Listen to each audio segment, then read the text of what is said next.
Hi student, इस video में हम आपको बताने जा रहे हैं इमारती तखमीने के बारे में। ठीक है, अगर हम कोई भी इमारत तैयार करने लगते हैं तो हमें उसका जो तखमीना लगाना होता है, हम किस तरह तखमीना लगा सकते हैं, जो कि बहुत ही इम्पोर्टेंट लॉन्ग है ये भी।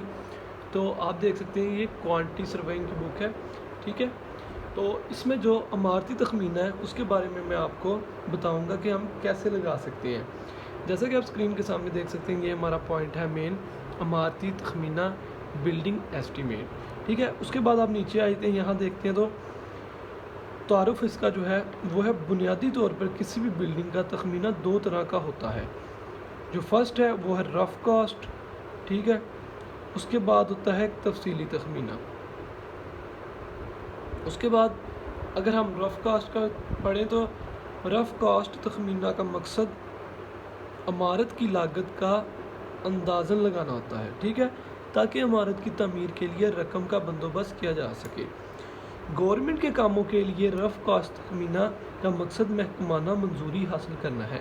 इस मकसद के लिए मुख्तलिफ तरीके हम पहले बाब में पढ़ चुके हैं। जब बिल्डिंग तमीर करने का हतमी फ़ैसला कर लिया जाता है तो फिर इस इमारत का तफसीली तखमीना तैयार किया जाता है। इस मकसद के लिए इमारत में इस्तेमाल होने वाले मटीरियल्स की मुख्तलिफ आइटमों का मिक़दारें मालूम कर ली जाती हैं, जिन्हें मिक़दारों का गोशवारा कहा जाता है। इनके बाद इन आइटमों का अकाई रेट से ज़रब देकर इनकी लागत मालूम कर ली जाती है। ठीक है ना, तो जो इसकी फ़नी इस्तिलाहात हैं, ठीक है, टेक्निकल टर्म्स हैं, उसके बारे में भी हम आपको बताते हैं।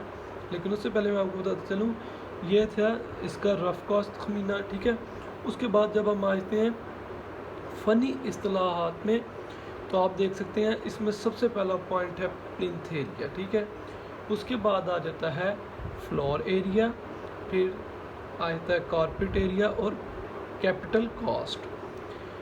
तो इसमें हम पहले फर्स्ट पॉइंट को पढ़ते हैं। ठीक है, इसमें है प्लिंथ एरिया। बिल्डिंग की किसी भी मंजिल का फर्श के लेवल पर तमीर शुदा रकबा प्लिंथ एरिया कहलाता है। ये रकबा मालूम करने के लिए प्लिंथ ऑफसेट्स को छोड़कर छते हुए हिस्से की बैरूनी पैमाइश इस्तेमाल की जाती है। इसमें सहन या खुले हिस्से का रकबा, बालकनी या कैंटिलीवर प्रोजेक्शन शामिल नहीं किए जाते। ठीक है, तो ये थी प्लिंथ एरिया की डेफिनेशन। उसके बाद जो हमारे पास सेकंड आ जाता है वो है फ्लोर एरिया।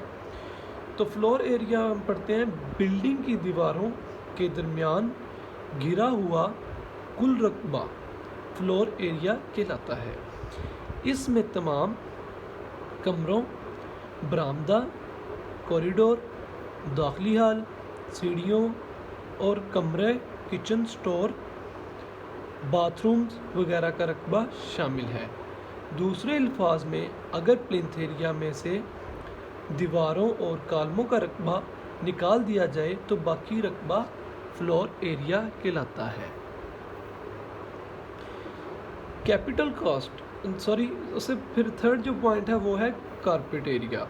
ठीक है, कारपेट एरिया जो है उसमें हम इसकी डेफिनेशन आपको बताते हैं। बिल्डिंग के किसी भी फ्लोर लेवल पर रिहायशी एरिया को कारपेट एरिया कहा जाता है। इसमें बाथरूम, किचन, स्टोर, चलने फिरने का रकबा शामिल नहीं होता। रिहायशी इमारत में अमूमन कारपेट एरिया प्लिंथ एरिया का 55 से 60% होता है। ठीक है, उसके बाद हमारे पास जो लास्ट पॉइंट है वो है कैपिटल कॉस्ट। किसी भी बिल्डिंग की तामीर पर उठने वाले कुल अखराजात, जिसमें काम की तकमील तक आने वाले अखराजात के अलावा बैरूनी खिदमात भी शामिल हैं, कैपिटल कॉस्ट कहलाती है। ठीक है, इसमें इब्तदाई अखराजात मसलन डिज़ाइन वगैरह, प्लाट की लागत के अलावा मुतफर्रिक अखराजात और निगरानी की लागत भी शामिल होती है। ठीक है, इनको कैपिटल कॉस्ट कहा जाता है।